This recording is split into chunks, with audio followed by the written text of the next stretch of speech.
Hi, I'm Nick, and I run BarRaiser, where we help growing companies develop unique hiring and interviewing methodologies, which in turn help these companies hit key product milestones and evolution milestones in their development as organizations. This video is going to be slightly different from others on this channel. I'd like to republish an interview I recently gave to a podcast called Supermanagers. And in this interview, I covered a very wide array of topics that could help your company. Some of the topics we discussed include why having a bar raiser is beneficial for your company's interviewing and hiring best practices, or how you can compete effectively for talent in this very tight labor market, and while also going against big tech companies that have large pay packages, or what are a handful of useful hiring mental models that can help you vet talent for fit with your organizational culture and core values. I hope this is going to be useful to you. If it is, please subscribe to this channel and look us up at our website, barraiser.io. Stay in touch. Very best of luck. Bye-bye. Nick, welcome to the show. Thank you, Aiden. Great to be here. Yeah, super excited to do this with you. This is one of my favorite topics. We're going to talk a lot about hiring.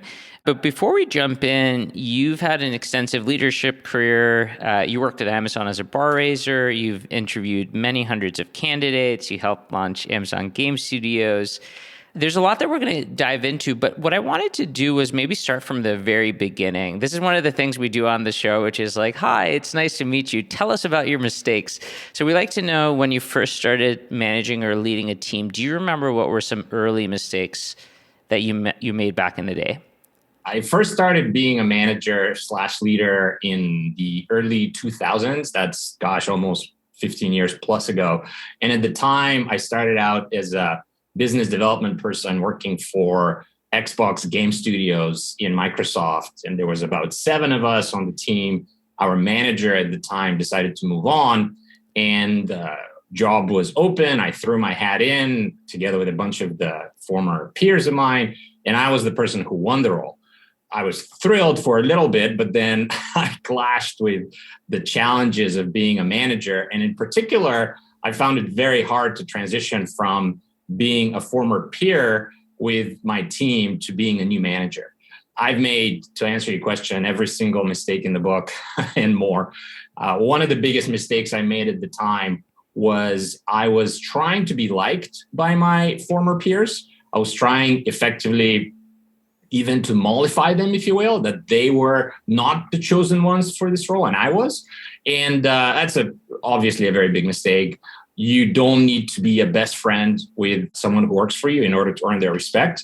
Again, it was tough for me because I had pretty much transitioned from going to these folks' apartments on Friday night and drinking beers and playing Xbox games to becoming their manager and writing their performance reviews and setting their goals, which is not a very intuitive transition, but it was a formative experience for sure. So that's really interesting. Do you remember what allowed you to make that transition, or was there anything that you realized, hey, I've got to change this up? Or do you remember what you did to help that transition? Yeah, I think it's a trial and error. I think when you are being apologetic and beating about the bush, it's just not furthering the team at all. And you can have an all hands meeting with your team. At the time, it was a team of 7 that was supporting all the studios, the internal games that Microsoft was launching. And when you stand up in front of these folks, you lose their respect, and a much better approach is to go to the management and ask for ABC. I can guarantee you that my team is going to deliver this, but in exchange, I would need, for you folks to also meet your end of the bargain. And it becomes much more of a productive exchange of value. And when you start going back to the team and delivering the bacon for them and delivering these promotions and delivering those raises, they tend to value it much more than trying to placate them and being buddy-buddy with them. Yeah, because at the end of the day, I mean, they're looking to deliver impact too. So one of the things that you do on a day-to-day basis, outside of the experience that you've had, today you focus on helping companies hire better. So maybe we can start with how did you end up getting into this line of work of helping fast growing companies get better at hiring? And maybe let's just start with that. Like, why are you so passionate about this area? For sure. I was, as you mentioned in my brief intro, I was a bar raiser for Amazon for a number of years, interviewed hundreds of candidates at Amazon. And for those of in the audience who don't know, the bar raiser is one of the very peculiar parts of the Amazon culture. And those individuals have the outsized decision-making authority to determine who to hire and who not to hire. And in that process, I saw that it's a very effective decision mechanism for Amazon, but it also had a lot of things and areas to improve. I've seen a lot of candidates who are quite highly qualified who did not get offers at Amazon because of certain misfirings and traits that they exhibited during the interviews that caused them to fail. So that was effectively a loss for both the company and the candidate. So I started out, I've always wanted to have my own team and my own company and build something from scratch. I'm an immigrant, so I've always had this irrational desire to build things from scratch. So I started out with a company called Amazon Bound. Amazon Bound is still ongoing to the present day. And the focus of the company was to help job candidates perform effectively with Amazon and other companies that perform behavioral interview methods. And very naturally, as we were working with individual consumers, companies started to approach us as well and ask us, hey, help us out, set up similar bar raiser organizations in our cultures in order to hire better. And at the time, I started Amazon Bound almost 3 years ago. At the time, I pushed back these requests because I was focusing on our primary customer, who was the consumer. But in time, as I was seeing these organic requests flood in, it became more and more obvious that there's a great need there. And at first blush, setting up a bar raiser organization and helping companies hire better seems like a somewhat of a straightforward ask. Hey, let's just set up a bar raiser team for your company and call it a day. But it's far less simplistic than that. The bar raisers are the keepers of the flame. They're the holders of the key to the city of that company. And if you don't have a flame to keep, and if you don't have a city to protect, there's no need for a sentinel culture like a bar raiser organization. So I'd go back to these companies and I'd ask them, what are your principles? What are your cultural values? What do you want to be in the top 3% in the world for the things you want to deliver to your customers?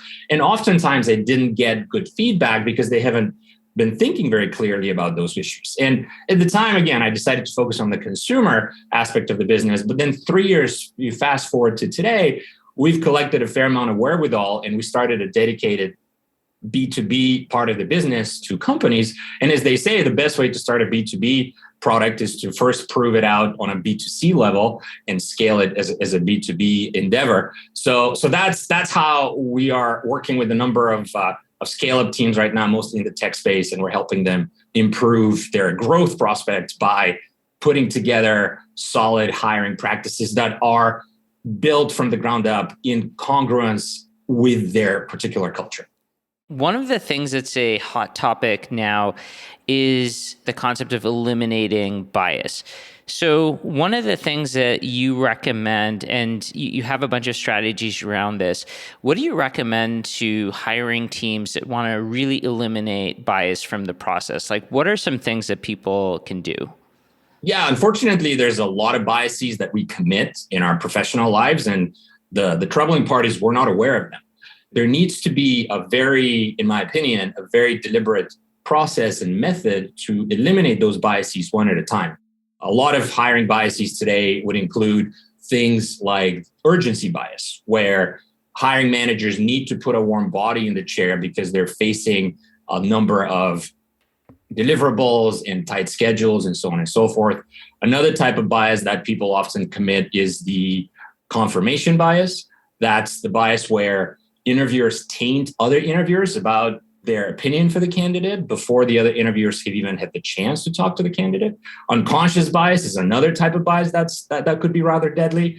The unconscious bias means you associate these mental shortcuts and proxies in forming an opinion about the candidate instead of looking at behavioral data and illustrations about their performance. So, for example, if a person has graduated from Harvard or worked for McKinsey, that doesn't make them automatically good at math or having strong analytical skills. They might be a math whiz, but you need to establish that with very concrete data and behavioral illustrations. So to answer your question with specific examples, what hiring managers can do is engage in, first, set up these best hiring practices and then enforce them.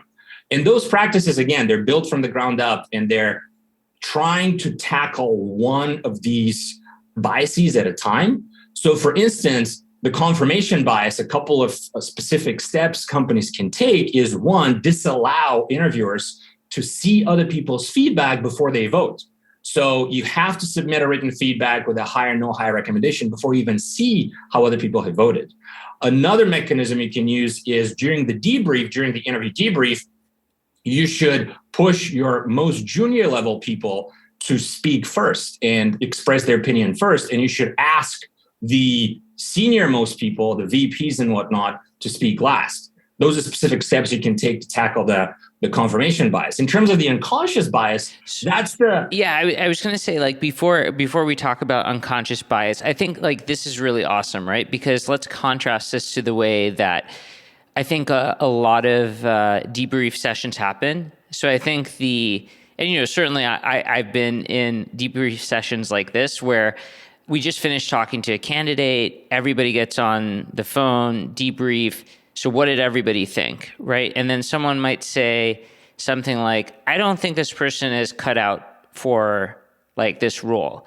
And then one of the things that you say is like, that's where someone has to jump in and stop that in its tracks, right? That's exactly where we start talking about how to uproot unconscious bias, because somebody could say, hey, Mary is not cut out for this job. And that can be such a pernicious thing to say, because you inject this doubt in people's minds without even knowing it and without even having specific behavioral data to lean on.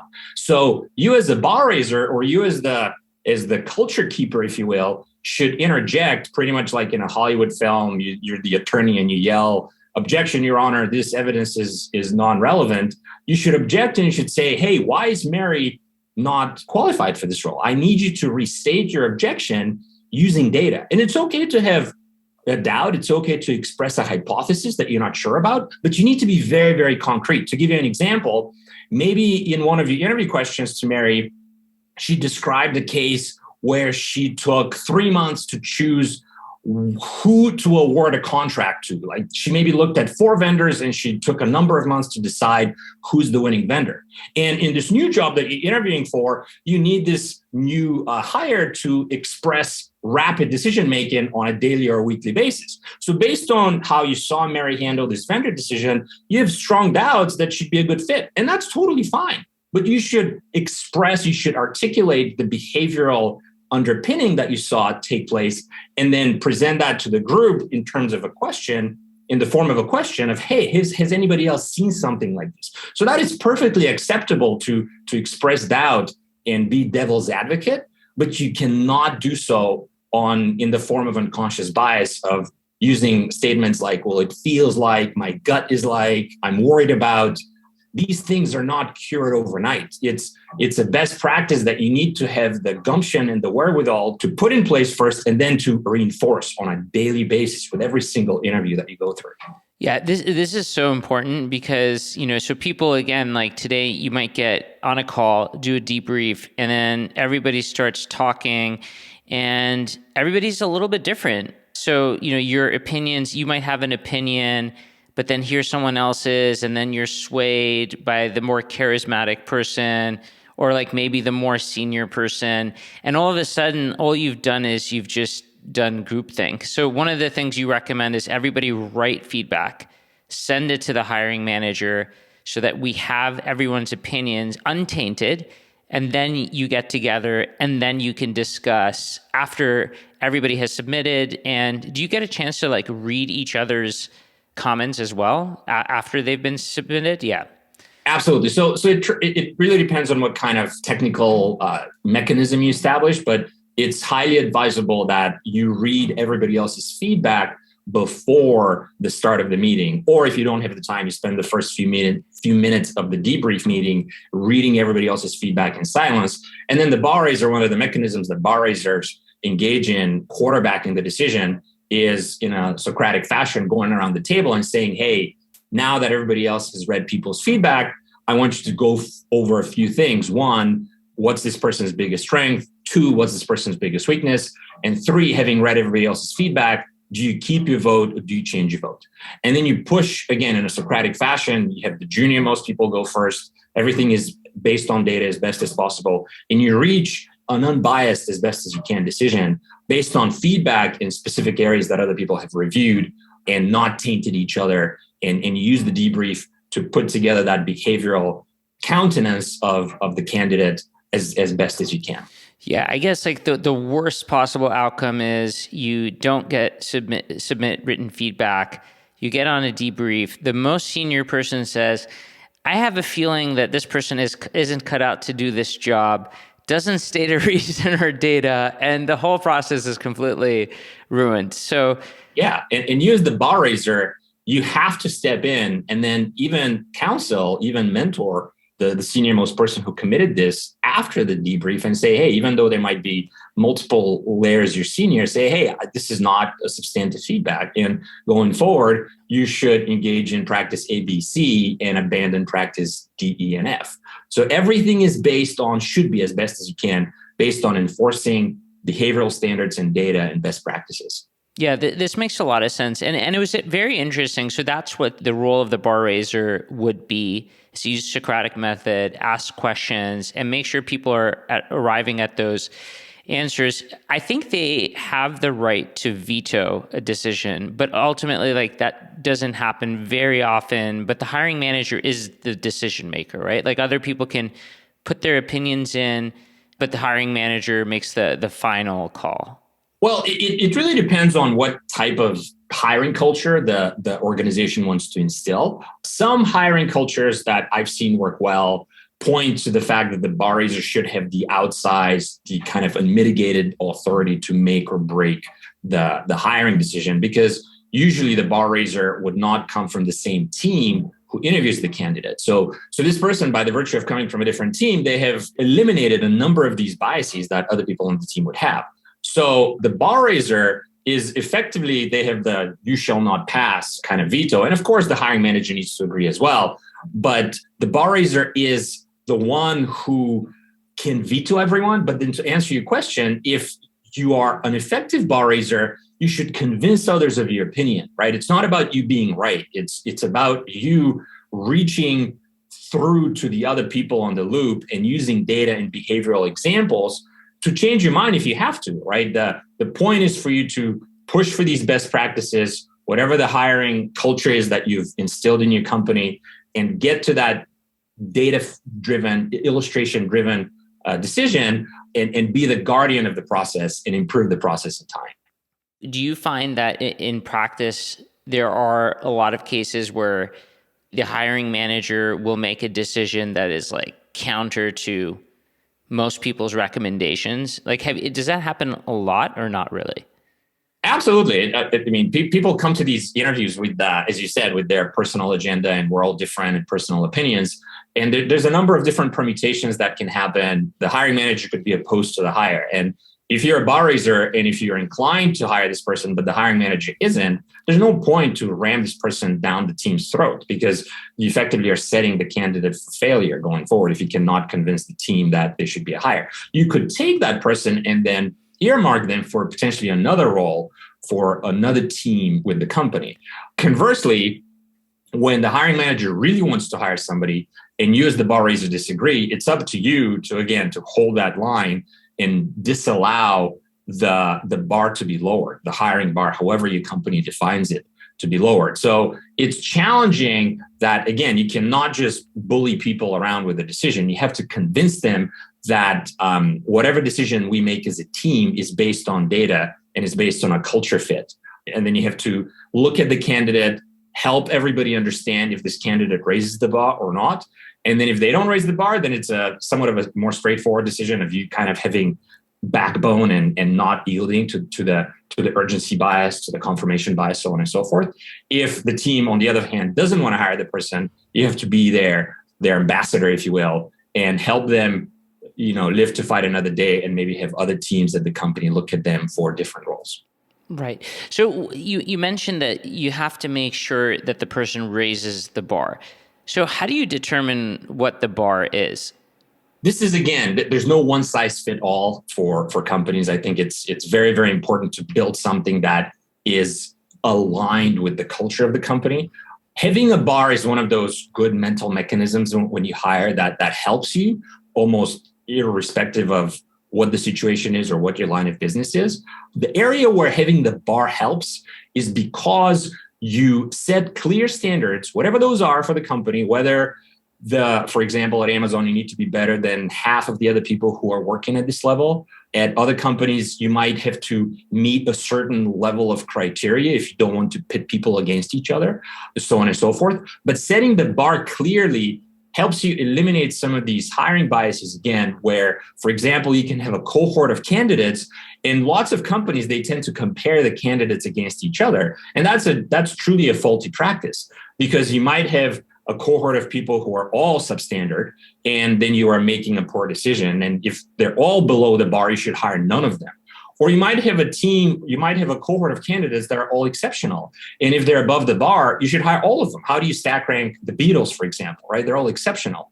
So you should, instead of trying to compare candidates to each other, you should set this bar that is reasonably efficient yet challenging to meet, whatever this bar means for your company, and then evaluate each candidate against that bar and find them a home if they exceed the bar at the right time, with the right team, with the right role, so on and so forth. So one of the things that you mentioned is the different companies' sizes and stages have different ways of hiring.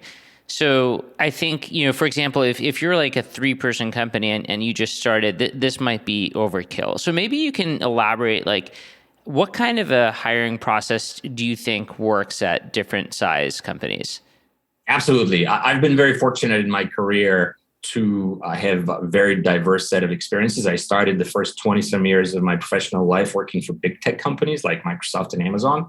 And the last few years of my professional life, I've been working with at Barraiser, I've been working with much smaller companies that are growing much more rapidly. So as you stated, one size doesn't fit everyone. In my experience, there's really 2 determinants, to kind of simplify things, which tend to determine what type of best hiring processes might work for your company. And those 2 determinants are, 1, the size of the company, and 2, the rate of growth of that company. And if we look at these 2 vectors, companies roughly fall into 3 cohorts.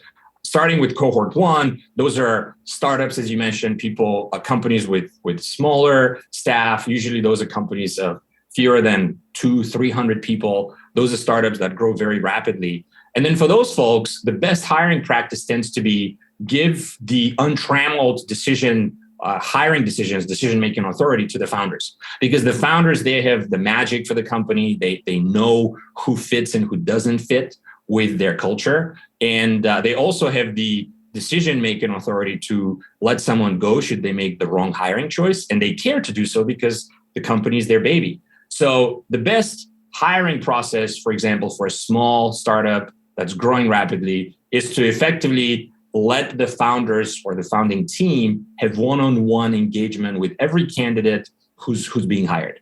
And that's going to help ensure that your hiring process screens for people who are aligned with your culture and doesn't let the ones who are not aligned to get in. On the other side of the continuum, in cohort 3, in group 3, you have companies that are growing at a much lower rate of growth. Those companies can be large. They can be companies like oil and gas companies or telecom companies, or they can be small. They can be lifestyle type of companies. For example, it could be a video game studios of 200 people that's been doing business for 25 plus years. There's nothing wrong with that.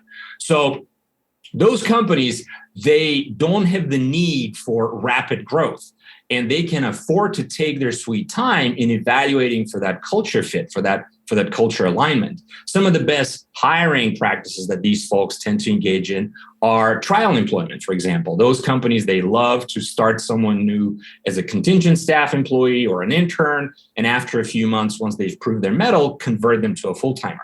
Or some of the larger tech companies, they tend to interview you extensively. For instance, Google and Microsoft, they would interview someone for 2-3 months upon end before they make their decision. So for those folks, they tend to be very thoughtful and planful, and that's a good hiring mechanism about who fits and who doesn't. And then the last category of companies are the ones in between. Those are companies who have grown past that critical point of maybe 400 or 500 people in the company, where the founding team can no longer interview everyone one-on-one. And yet their growth rates are still quite spectacular, especially if they're hyperscaling companies. If anything, their growth rate is accelerating because they have money coming in from angels and VCs mandating them to keep going. So these companies are kind of caught between a rock and a hard place, because the founders can no longer do the one-on-one interview that has been so magical and helpful for the company. Yet on the other hand, the growth expectations have accelerated. And these companies, they don't have a good hiring process in place. And that's where things tend to fall apart. And they have a lot of attrition. They have people who don't accept the offers. They make the wrong hiring decision, which could be very deadly for the company. And effectively, these are primarily the type of companies who we tend to work with at BarRaiser. And we help those folks to establish these best practices in the context of their specific culture. Yeah, so this makes a lot of sense. So it's interesting that, at smaller companies, getting the founders who understand the culture, who are going to be there for the long term, to be very involved. And over the course of time, I can see how you would want to create like other people who can almost be like wear the founder hat and kind of like be trained and be representative of the same sort of cultural alignment and get them involved in the process. The thing I wanted to ask you about is this concept that you talk about, which is a mental mechanism for hiring. Would love for you to elaborate. What is a mental mechanism for hiring? It's a fancy $20 word, isn't it? Effectively, what it means is a best practice that tends to be effective and evergreen and work well, regardless of the situation and regardless of the line of business that your company is in.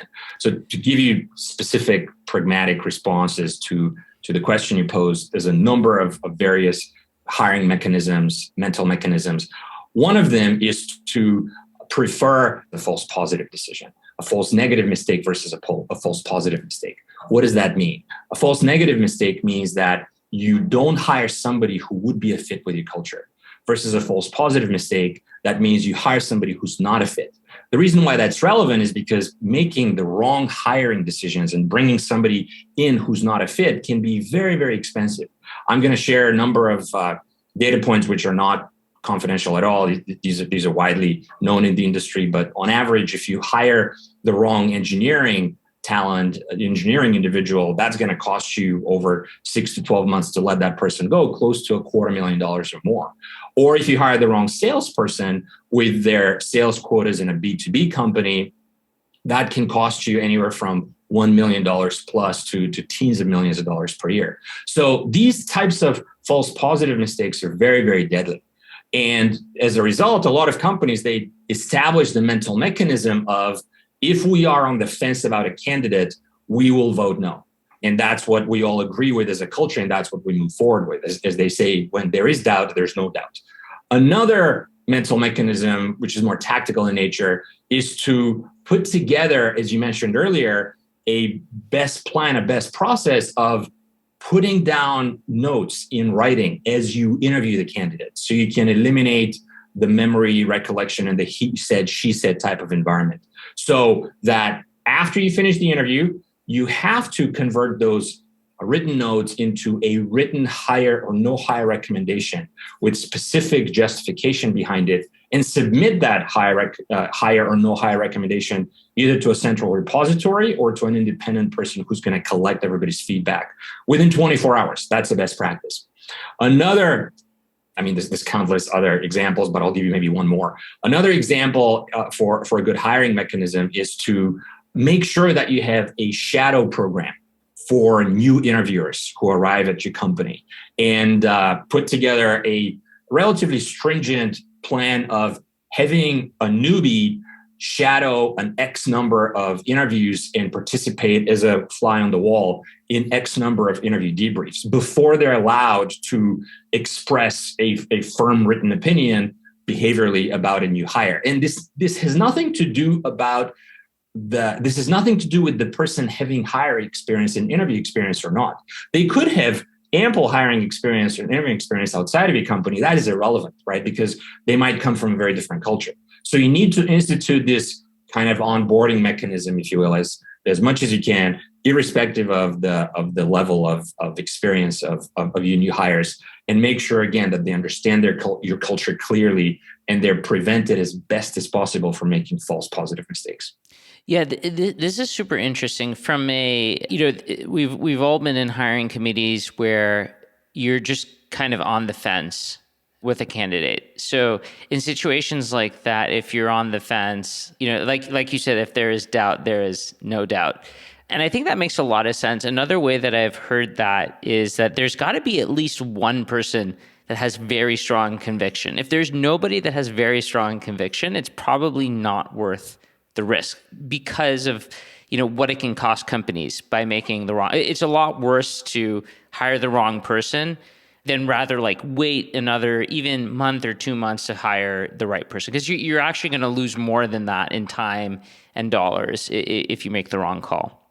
100% agree. As you said, somebody needs to be so vocal and convicted about the decision that they need to slap their badge on the table and say, unless we hire this individual, I'm walking out of here, right? I'm willing to stake effectively my career and my judgment call on this person joining the company.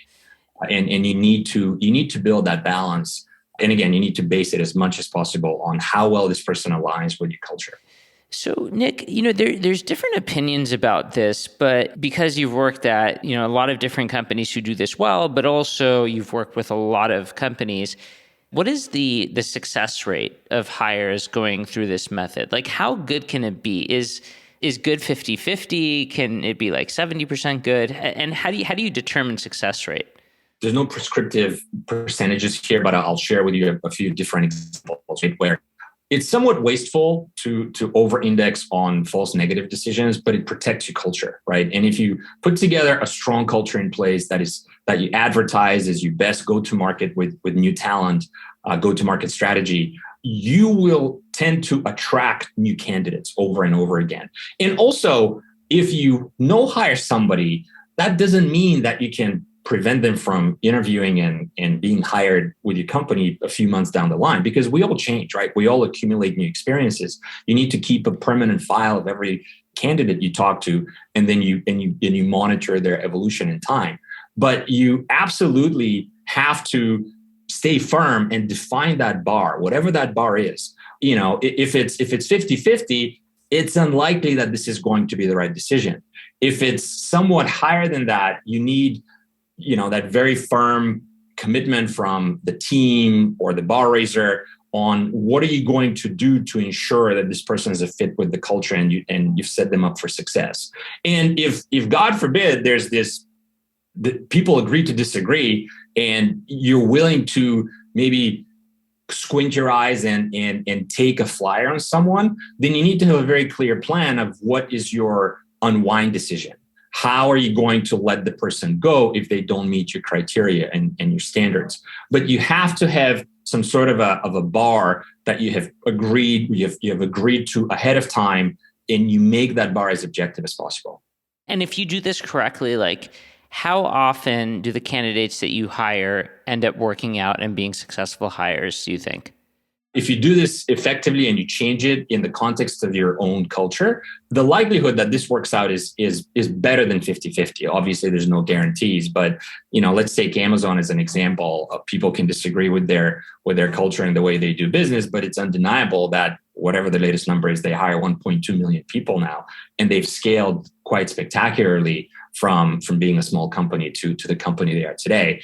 And that is to a large extent due to this bar raising process and these unambiguous rules that they've set up. And of course, obviously, you would change the hiring process you mentioned earlier, where we talked about hiring processes tend to evolve. You always need to incrementally improve your hiring process. Nothing is set in stone.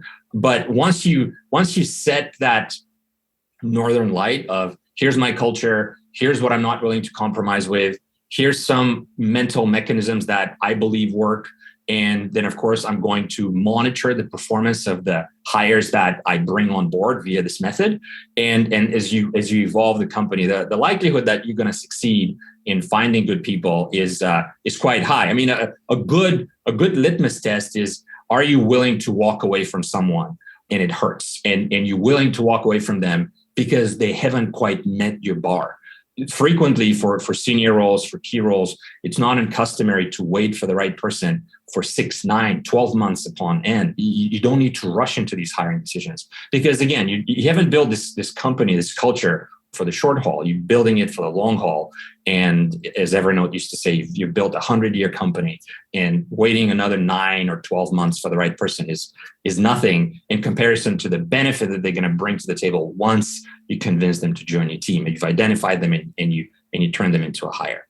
So once you finish the hiring, so the person's hired and now they're on board, what are the processes afterwards just to verify that this was the right hire? Are there things that you do 30 days, 90 days afterwards?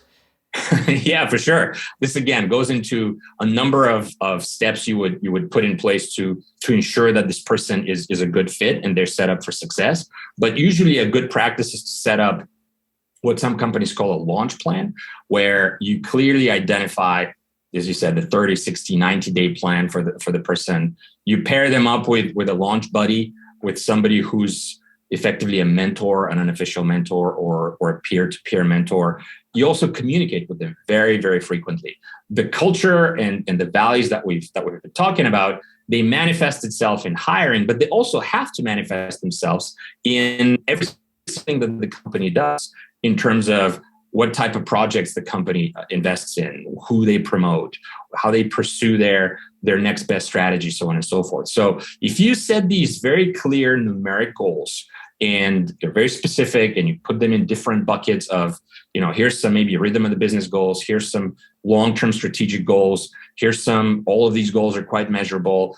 You put the right support structure for this employee and you surround them with support. You tend to or on processes where time is of the essence and communication is of the essence, over communication is of the essence. You put in place the structure where should somebody underperform, that should become obvious relatively quickly. And then you have another tough decision to make. If everything is hunky-dory, then you high-five each other and you move on to the next candidate in terms of looking for the right next candidate. If things don't work out well, though, you have to put structure in place to let the person go, either correct their performance as rapidly as possible or let them go, because it's so vital for you as a tech scale up or a fast growing company to have everybody over deliver, or otherwise you're not going to achieve your final output. Yeah, that makes a lot of sense. And so one thing that, may be a question for folks is if you are working, and we have a lot of folks in the audience that maybe don't work at companies with 10,000 people, but might work at companies with, in the hundreds, or maybe they're smaller than that and they're startups. What are things that, you can do you think, as smaller companies or someone who's a hiring manager or leader at a smaller company to convince that very unique and talented person to join your company versus, say, that larger mega cap company? The labor market is so tight, right? And small companies they usually tend to be at a disadvantage when they compete with larger companies in terms of monetary compensation. And that's where you need to focus, I would suggest, as a smaller employer, that's where you need to focus on culture.